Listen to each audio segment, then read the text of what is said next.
राहुल गांधी जी के अमेरिकी यात्रा के दौरान एक पत्रकार से मात्र एक सवाल पूछने पर जिस प्रकार से उसके साथ अभद्रता हुई, उसका जबरन फोन लेकर उसका इंटरव्यू डिलीट किया गया, उसके साथ हाथापाई की गई, यह कांग्रेस के अंदर की असली फितरत को दिखाता है। क्योंकि राहुल गांधी जी वो नेता हैं जो हर सत्र के बाद आदतन विदेश जाते हैं, फिर फितरतन वहां से बैठकर भारत के विरुद्ध तमाम अनर्गल और आपत्तिजनक बातें करते हैं और फितरतन भारत विरोधी स्थापित एजेंडाधारी व्यक्तियों के साथ मुलाकातें करते हैं। भारत में मीडिया को डिमोरलाइज करने के लिए जात की बात करते हैं और वहां मीडिया पे हाथ उठाने पे आ गए। राहुल गांधी से पूछना चाहता हूं, आपकी सो कॉल्ड मोहब्बत की दुकान में कौन कौन से नफरती फरमान हैं और ये किसके फरमान पर यह घमासान हुआ? यहां पर मैं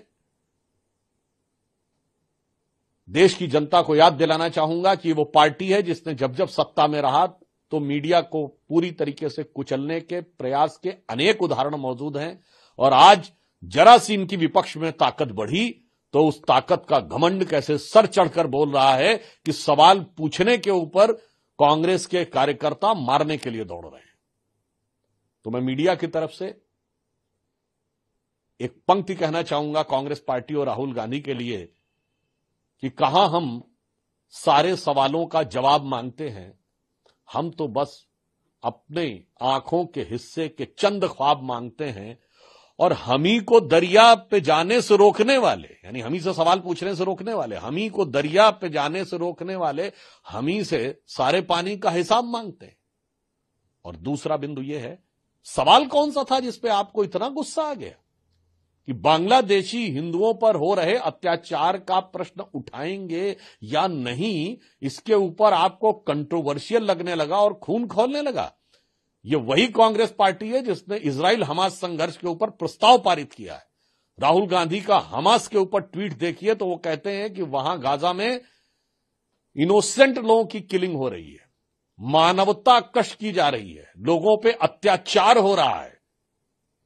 और अगर सिर्फ ये पूछ लिया जाए कि क्या आप बांग्लादेशी हिंदुओं पे सवाल पूछेंगे तो मारपीट और जूतम पैजार शुरू हो जाती है उस पत्रकार के साथ। तो मैं उनको भी अटल बिहारी वाजपेयी जी की कविता की वह पंक्ति बताना चाहता हूं कि आज जो लोग वहां फंसे हुए हैं ये वो नहीं थे जिन्होंने कभी विभाजन चाहा था। तो उनकी कविता की पंक्ति याद रखे कांग्रेस पार्टी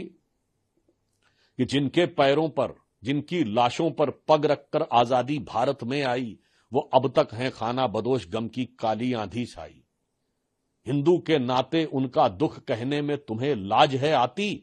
तो सीमा के उस पार चलो सभ्यता जहां कुचली जाती।